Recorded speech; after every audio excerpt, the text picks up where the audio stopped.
Welcome back to another episode. Today I'm gonna review the Arzon handheld system and also the Gamecom handheld system, both from Tiger Electronics, and some of the games that I have for those systems. And let's go! I wanna play video games. I wanna play them all day. Yeah, yeah, yeah. Tiger Electronics is an American toy manufacturer which is best known for their LCD handheld games like this one, Mortal Kombat, or this one, Thunderblade, both released in 1988. And in the early 90s, Tiger Electronics decides to create a cartridge-based handheld system, and in 1995 they released the Arzon, the first model, also known as the headgear. Okay, now here we have the actual system, and first let's start with the controller. Now on the left side you have a D-pad, on the right side you have an A, B, C and D button, an on button, start, select, sound, pause and off button. On the bottom of the controller you have a volume control and a contrast control, and on the top of the controller you have a cartridge storage slot, so you could actually have two cartridges with you, one in the system and one in the cartridge storage slot. Now on the bottom of the controller you have two little screws. Just slightly open them and you can open the battery pack. The system needs 4 AAA batteries. Just put it back together.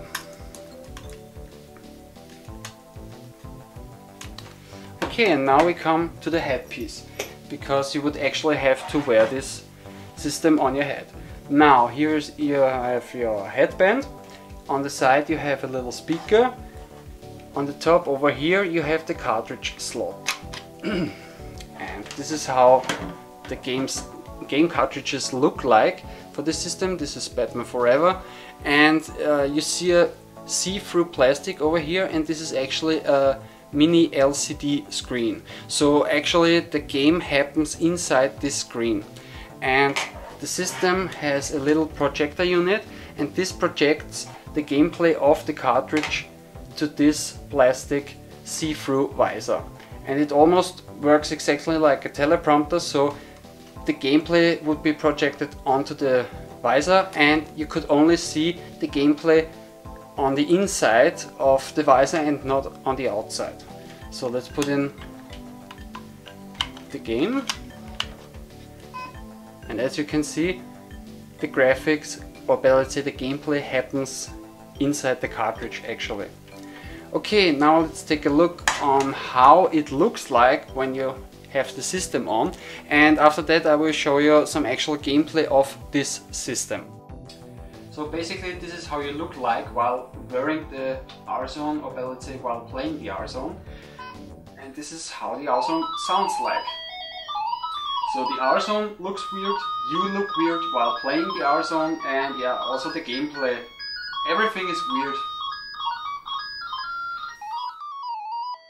So this is how it looks like when you're wearing the system, and yeah, normally the game screen would be a little bit bigger, but yeah, because I record this with my camera, the screen is a little bit smaller than normally.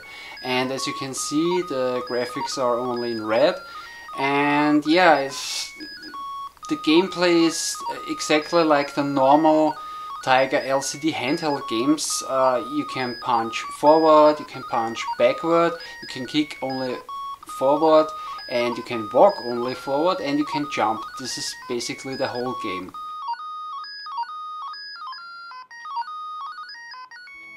So this was a look at the Arzon headgear unit from 1995. Was the system a success? No, it was a flop. Okay, before I come to the next Arzon system, just a few words for the games that were available for the Arzon system. The whole library of the Arzon games are, I'm not actually sure, but I guess there are only 15 to 20 titles available for this system. But Tiger Electronics had very big licenses. They had Star Wars titles, they had the license for Terminator, RoboCop, Mortal Kombat, Indy 500, some Sega licenses like Virtua Cop, Primal Rage, Virtua Fighter, Daytona USA, and yeah, very big license titles. And I only have 2 more games for this system. I want to show you one game that I have boxed, but before I show you the title, I want to tell you a little side story. In my last video I reviewed Star Wars Rebel Assault.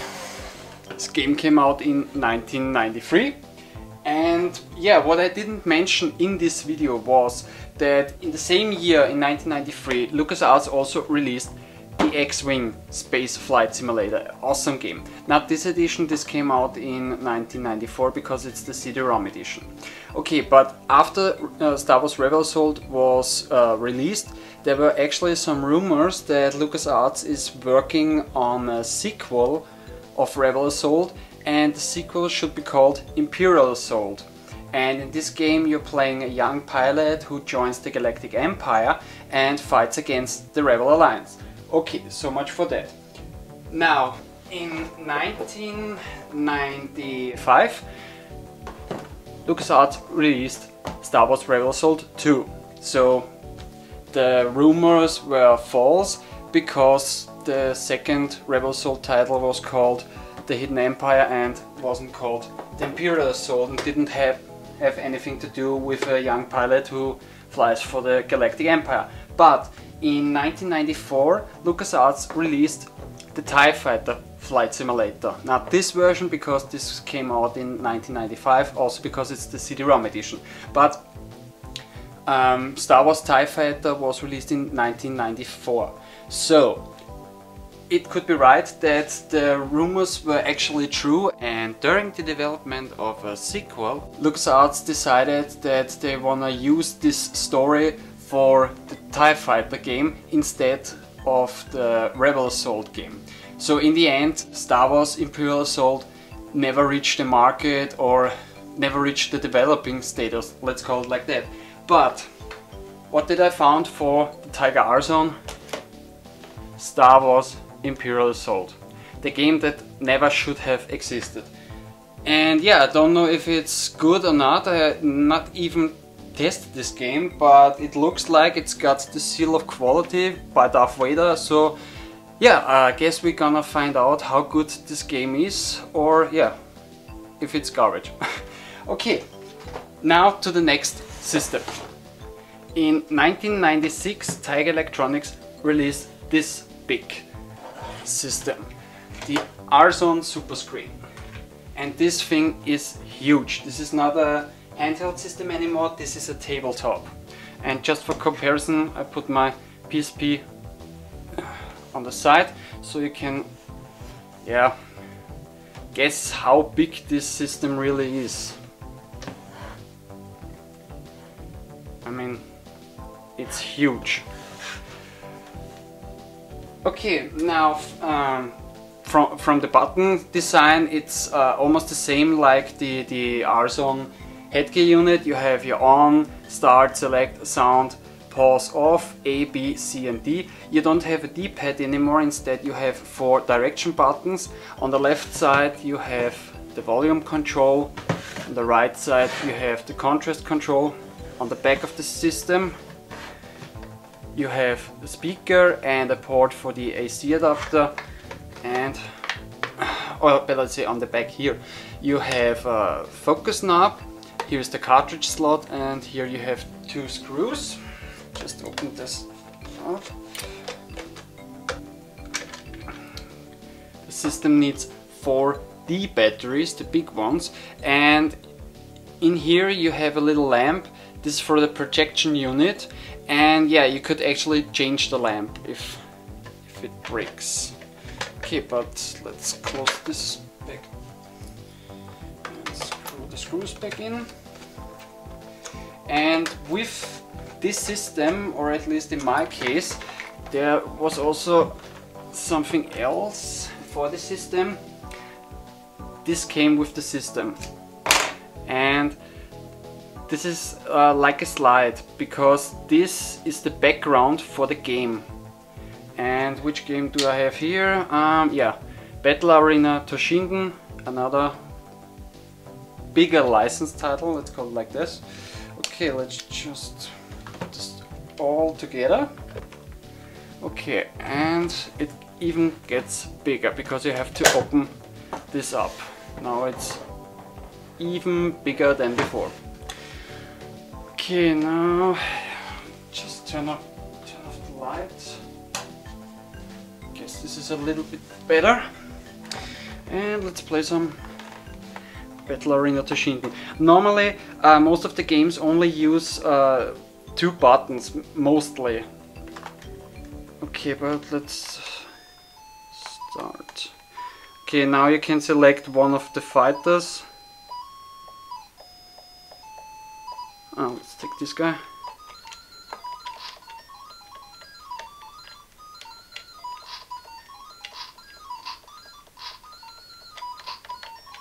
And yeah, same again.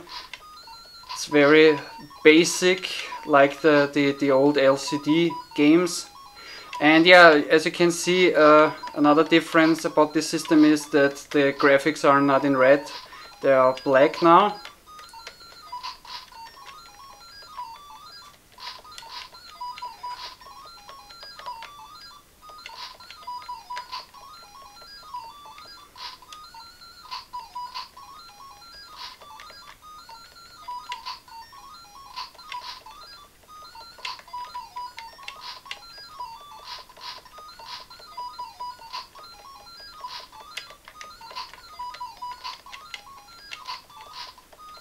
Okay, I guess you get the idea.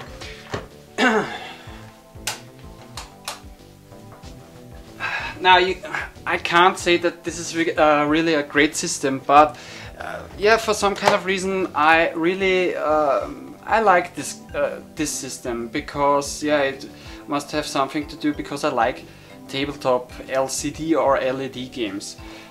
Okay, now let's put in the Star Wars game and let's take a look at that.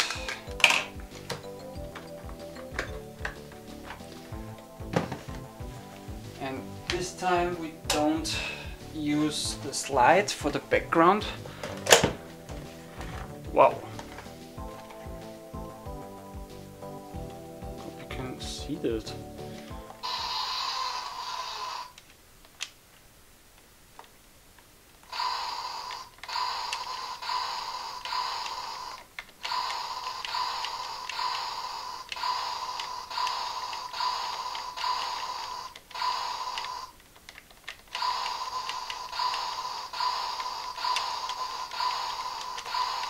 Okay, every button you use is fire.